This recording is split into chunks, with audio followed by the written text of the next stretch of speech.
Halo rekan-rekan sekalian, selamat datang di course Dikejar Closing dengan WhatsApp Marketing.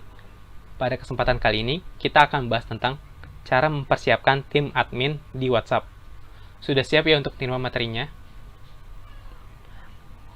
Perlu teman-teman ketahui bahwa jangan pernah minta tim admin kita untuk siap action tanpa diberi pembekalan terlebih dahulu. Karena ibarat tim sepak bola, maka tim admin ini bisa dibilang sebagai penyerang kita. Tanpa pemberian pembekalan yang baik, akibatnya adalah penyerang kita ini akan menjadi penyerang yang mandul. Kenapa? Karena mereka tidak bisa melakukan penetrasi ke gawang lawan. Seperti itu. Jadi ibaratnya, tim admin yang tidak diberi pembekalan, maka tidak akan bisa menghasilkan closing yang baik. Oke. Perlu diperhatikan bahwa tim admin harus dipersiapkan dengan sebaik-baiknya. Karena tadi, tanpa tim admin yang siap, maka closingannya pun akan semakin kecil kemungkinannya. Ada beberapa hal yang teman-teman perlu persiapkan untuk membangun tim admin di WhatsApp. Di antaranya adalah SOP chat,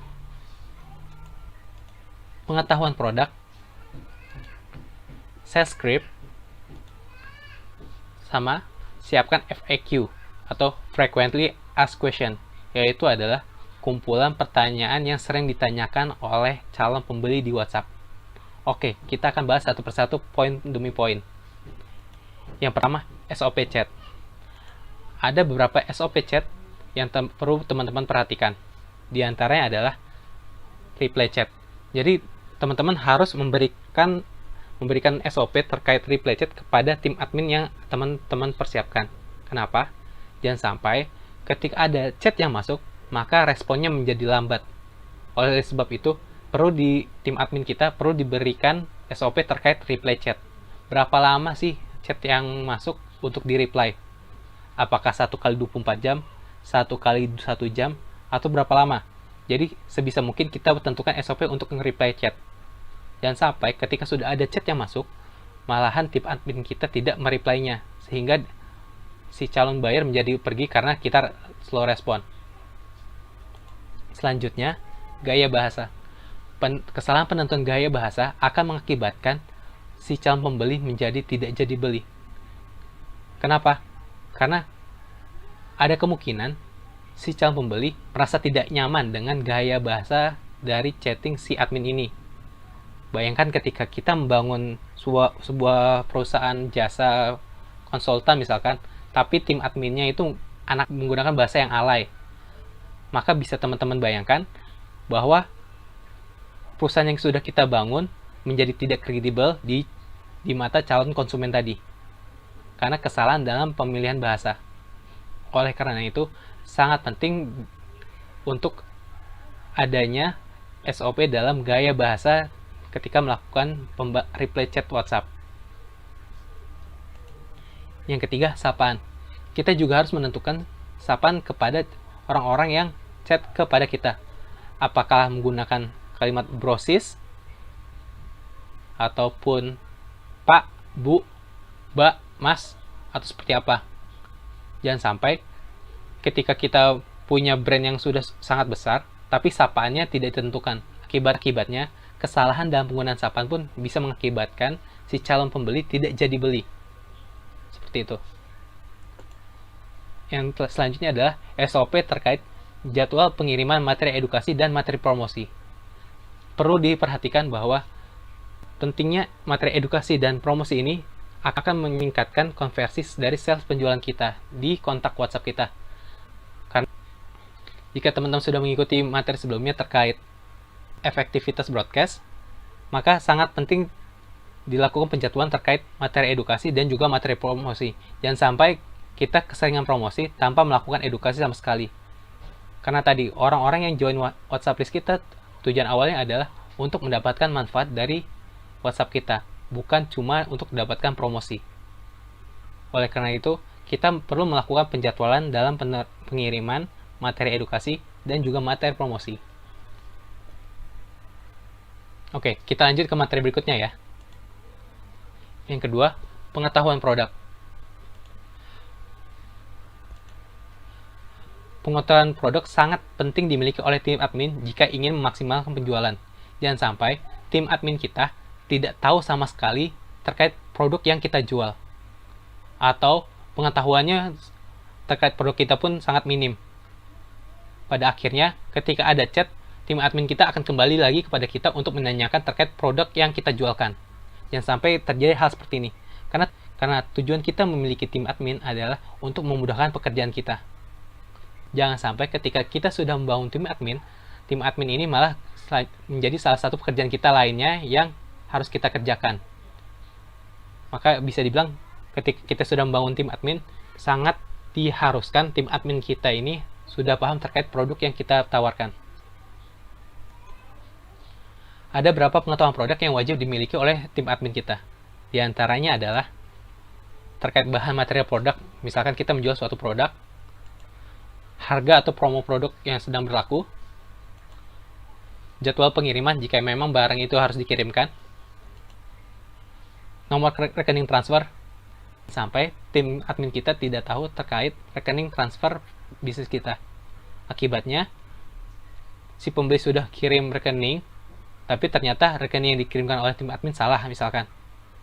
Pada akibatnya adalah kita juga yang kena masalahnya, karena tadi rekening uang sudah ditransfer, tapi karena kesalahan tim admin kita yang salah memberikan rekening, konsumen malah jadinya marah-marah lagi kepada kita, dan akibatnya adalah akan menurunkan kredibilitas dari bisnis kita.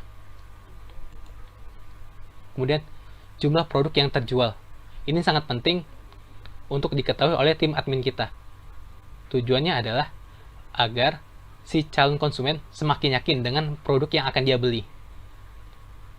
Karena dengan semakin banyaknya produk yang kita jual, dan ketika tim admin kita sudah memberitahukan si pembeli ini, maka dia akan semakin percaya bahwa ini adalah produk yang tepat untuk dia beli. Seperti itu. Yang terakhir yaitu terkait jumlah stok yang tersedia. Jangan sampai tim admin kita tidak tahu terkait stok barang yang kita jual. Karena memang sangat baik ketika penjualan sangat laris dan barang habis, tapi akan sangat bermasalah ketika tim admin kita menjual produk yang ternyata tidak ready stock atau bahkan tidak di stok lagi. Itu sangat berbahaya sekali terhadap kredibilitas dari bisnis kita, karena nantinya si calon konsumen akan menganggap kita sebagai seorang penipu karena dia sudah transfer barangnya tidak bisa kita kirimkan karena stoknya habis. Seperti itu. Yang ketiga terkait sales script. Sales script adalah susunan kalimat yang dibuat polanya sejak awal untuk mendorong terjadinya penjualan, terutama dalam sebuah percakapan atau chat. Poin-poin penting dalam sales script antara lain, infokan kelebihan produk. Tujuannya adalah agar si pembeli semakin yakin dengan produk yang kita jualkan. Oleh karena itu, kita harus menyiapkan sales script yang ada isi tentang kelebihan produk kita. Jadi ketika tim admin kita memfollow up seorang konsumen, dia bisa memberikan info terkait kelebihan produk kita, sehingga si konsumen semakin yakin untuk membeli. Yang kedua, terkait infokan keterbatasan promo. Ini sangat penting, dan info keterbatasan promo ini termasuk teknik selling yaitu scarcity, yaitu terkait keterbatasan.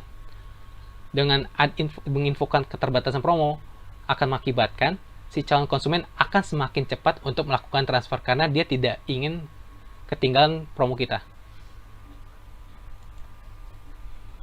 Yang ketiga, infokan bonus.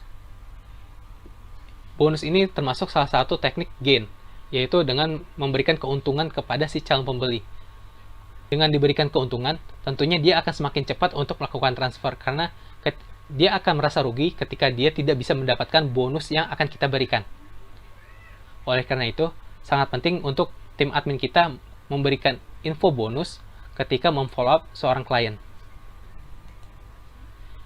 Dan yang terakhir, hindari penggunaan kata tidak dalam pembuatan pilihan.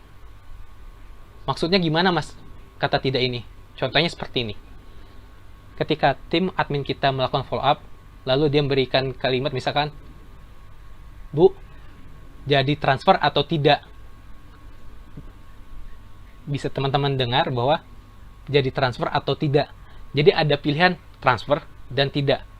Jika ada pilihan tidak di dalam pilihan kita, maka akan mengakibatkan si pembeli bisa mensugesti pikirannya untuk memilih kalimat tidak, yaitu sehingga akhirnya adalah si pembeli tidak jadi transfer malahan jadinya.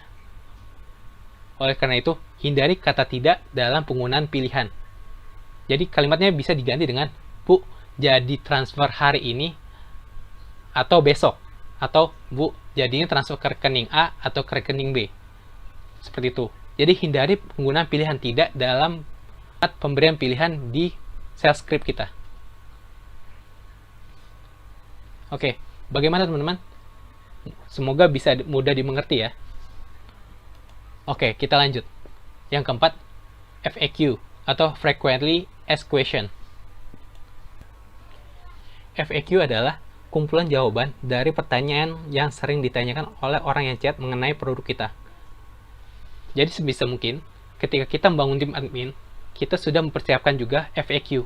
Tujuan adalah agar tim admin kita tidak menanyakan kembali hal-hal yang sering ditanyakan oleh si calon pembeli melalui WhatsApp. Tujuan kita membangun tim admin adalah untuk mempermudah pekerjaan kita.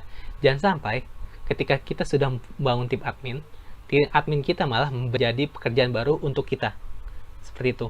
Oleh karena itu, sangat penting bagi teman-teman untuk menyediakan FAQ untuk diberikan sebagai bekal tim admin yang akan teman bangun. Oke, bagaimana? Semoga mudah dimengerti. Terima kasih dan selamat praktek.